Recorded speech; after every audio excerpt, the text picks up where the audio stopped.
watching Sports Beat. Real Salt Lake entered Saturday in 8th place in the Western Conference standings. That won't be good enough for a playoff spot, but 8 of their next 11 games are at home, starting tonight against their hated rival, Sporting KC.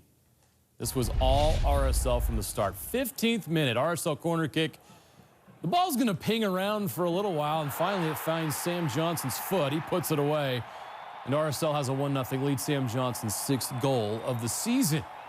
He wasn't done. 29th minute. Sam gets his 7th goal of the season. RSL on the attack, 3v1. Damir Krylak controls, but just before he takes the shot, look at this. Sam Johnson sneaks in and steals it and buries it. RSL led 2-0 at the half. What did Damir think of Sam stealing his goal? Were you laying that off for him, or were you planning on taking that one? I'm on a shot, but on the end of the day, it doesn't matter. The most important thing, we scored. We were leading 2-0. We have to keep going. It was an excellent half, but we have in front of us 45 minutes, and exactly what we want. This is 3 points tonight. Good teammate right there. The only bad news for Real Salt Lake is this yellow card for Kyle BECKERMAN. Due to yellow card accumulation, Kyle will have to miss Wednesday's game at home against the Columbus Crew. Kyle's son not happy about it.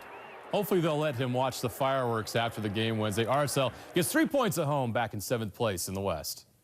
Overall, you know, we gave ourselves a 2-0 lead first half, so it doesn't matter that we didn't score any more goals in the second half. We saw it out, and yeah, overall a perfect game, I think. NBA free agency officially begins Sunday at 4 p.m. Mountain Time. Apparently players and teams aren't waiting until then to make decisions and deals. News breaking this afternoon. Faster than fans can keep up a day before it's supposed to happen. The biggest news involves KEMBA Walker, according to multiple reports. The Charlotte Hornets All-Stars going to leave Charlotte and sign a 4-year, $141 million contract with the Celtics. Walker will be in Boston Sunday to finalize the max deal.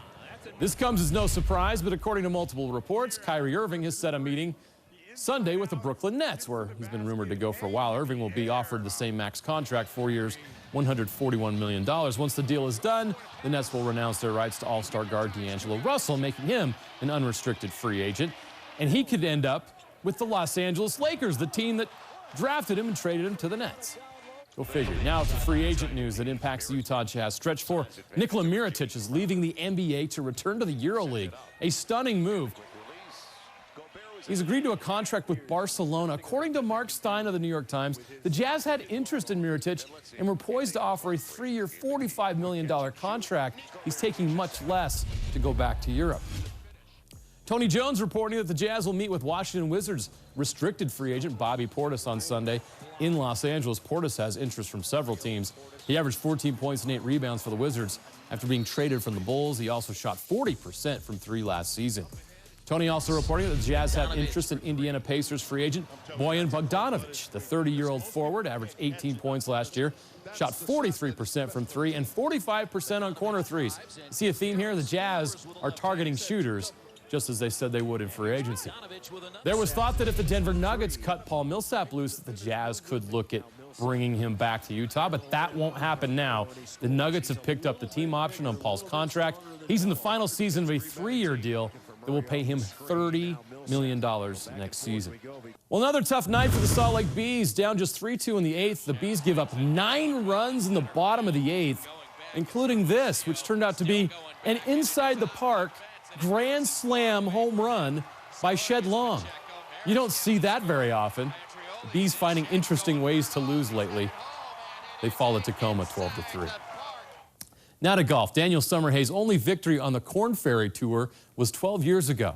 Now on his home course at Oak Ridge Country Club in Farmington, Daniel's tied for the lead entering the final round of the Utah Championship, trying to get back to the PGA Tour. A win would get him one step closer. The U.S. Open in 26.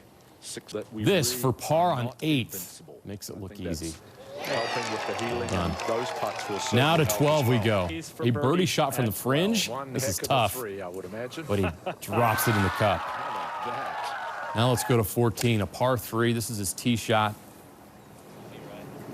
And he comes this close to a hole-in-one.